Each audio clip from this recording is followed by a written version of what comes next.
যুক্তরাষ্ট্র সরকারের অর্থায়নে পরিচালিত বেসামরিক সাহায্য সংস্থা ইউএসএআইডির কার্যক্রম স্থবির হয়ে পড়েছে। তাদের ওয়েবসাইটেও এরই মধ্যে বন্ধ করে দেওয়া হয়েছে। পাশাপাশি সামাজিক যোগাযোগ মাধ্যম এক্সেও সংস্থাটির উপস্থিতি খুঁজে পাওয়া যাচ্ছে না।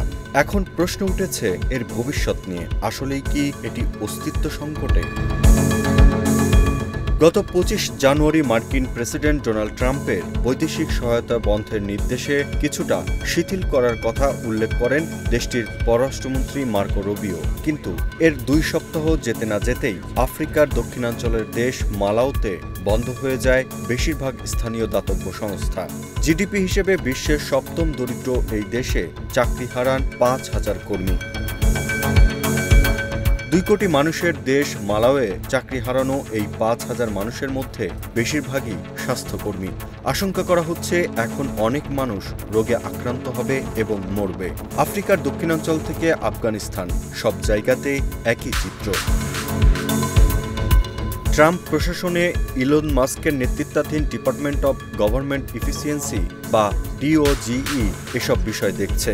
ইউএসএআইডিকে একদম বন্ধ করার জন্য বরাবরই তাগিদ দিয়ে আসছেন এই ধনকুবের। কিন্তু তার এই ডিওজিই বিভাগ এত দ্রুত তৎপরতা শুরু করে যে মার্কিন পররাষ্ট্রমন্ত্রী মার্কো রুবিওর এসব শিথিলতার ঘোষণা তেমন কাজেই আসেনি। এরই মধ্যে ইউএসএআইডির বিভিন্ন অফিস বন্ধ করে দেওয়া হয়েছে, ফ্রিজ করা হয়েছে ব্যাংক অ্যাকাউন্ট, চাকরিচ্যুত হয়েছেন কর্মকর্তারা। দক্ষিণ আফ্রিকায় এইচআইভি ও যক্ষ্মার মতো জটিল রোগের প্রতিকারে প্রতি বছর ৪৪ কোটি মার্কিন ডলার খরচ করে আসছে আমেরিকা। কিন্তু তা এক মুহূর্তেই থমকে যায়। দক্ষিণ আফ্রিকার জোহানেসবার্গে সবচেয়ে বড় এইচআইভি ক্লিনিকের কার্যক্রম থমকে যায়। গত ২৭ জানুয়ারি পিইপিএফআর এর কর্মীদের জানানো হয় তারা আর কাজে আসতে পারবেন না।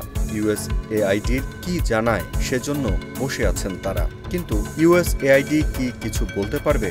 আদৌ জানেন এসব কর্মীরা?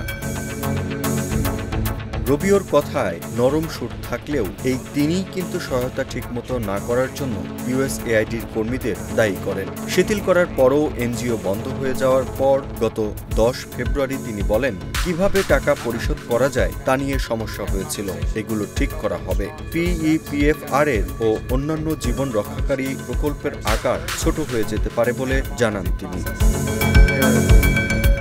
এদিকে ট্রাম্প আসার পর বিশ্বের বিভিন্ন দেশের স্থানীয় ও আন্তর্জাতিক দাতব্য সংস্থাগুলো অস্তিত্ব সংকটে পড়েছে। বিভিন্ন উপায়ে আয় রয়েছে এমন প্রতিষ্ঠানগুলো হয়তো টিকে যেতে পারে, কিন্তু ইউএসএআইডির মতো মডেলে পরিচালিত সংস্থাগুলো থমকে যাবে, কেননা ট্রাম্প প্রশাসন সহায়তা একদম বন্ধ করে দিয়েছে।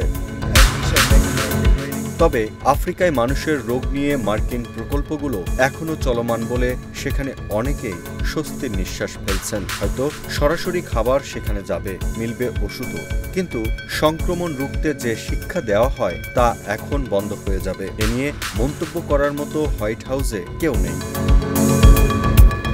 মার্কিন পররাষ্ট্রমন্ত্রী মার্কো রুবিও হয়তো দাতব্য কিছু কার্যক্রম চালু রাখতে পারেন, কিন্তু ট্রাম্প যেভাবে শুরু করেছেন রুবিও এসব কতদিন চালু রাখতে পারেন তাই এখন দেখার বিষয়।